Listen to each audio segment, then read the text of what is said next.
اللہ اللہ اللہ اللہ اللہ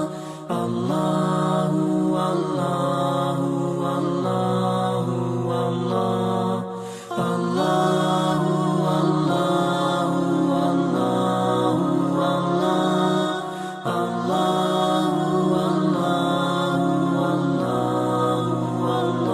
اللہ اللہ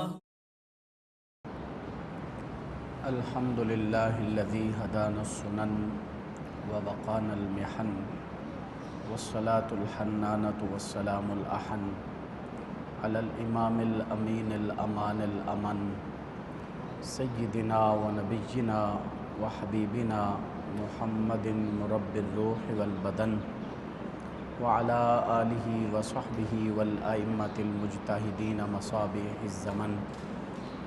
اما بعد فاعوذ باللہ من الشیطان الرجیم. بسم اللہ الرحمن الرحیم. متاع الدنیا قلیل صدق اللہ العظیم وصدق رسولہ النبی الکریم الامین.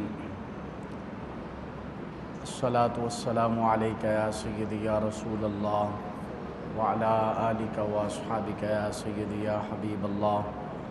الصلاة والسلام علیک یا سیدی یا رسول اللہ وعلی آلک واصحابک یا مکین قلوب المؤمنین. واجب الاحترام لائق صد کرام سامعین و حاضرین، السلام علیکم ورحمۃ اللہ وبرکاتہ. 1,24,000 کم و بیش انبیاء اور رسول علیہم الصلاۃ والتسلیم اس کائنات ہستی میں تشریف لائے، مخلوق خدا کو توحید کی دعوت دیتے رہے، وحدہ لا شریک کی طرف بلاتے رہے. دعوت توحید کے بعد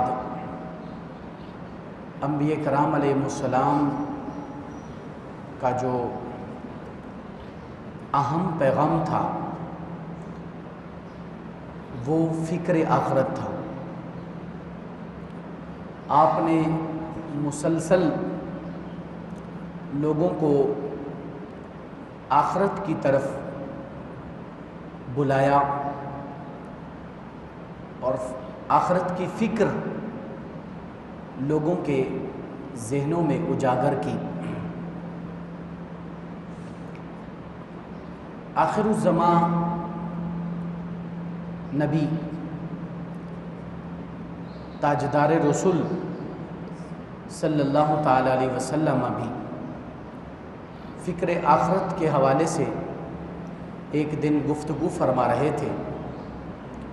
مجمع سے ایک نوجوان لڑکا کھڑا ہوا اور اس نے قبرستان سے جا کر ایک بسیدہ ہڈی کو اٹھایا اور وہ ہڈی سرور عالم صلی اللہ تعالی علیہ وسلم کے سامنے آ کر اس نے توڑی.